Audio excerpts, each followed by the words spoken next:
Baba kai ka san garin nan ya aka ya dub.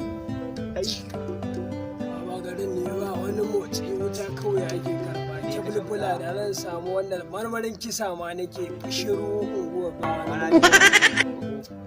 Abubuwan ba wani abu. A kashe kawai a zauna da. Kai baba.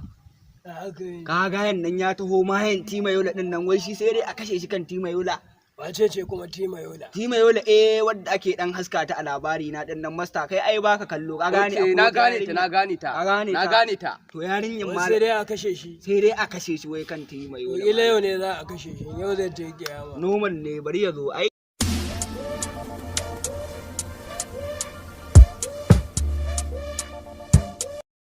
Mayola Mayola. Malam lafiya ya akai?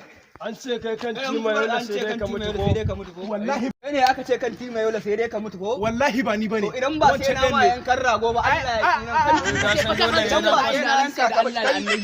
kan ni yanzu baba na ba Tima Yola har ba gaban na kuma mawa. Kai yanzu Hadiza Gabon. Hadiza gaban na kuma mawa Da baba. an ce kai kan Tima Yola kai sai dai ka mutu. Wale dan ba ka warewa. Ba Allah ya sa kuma wallahi kan Tima Yola har aka shani. Ayo.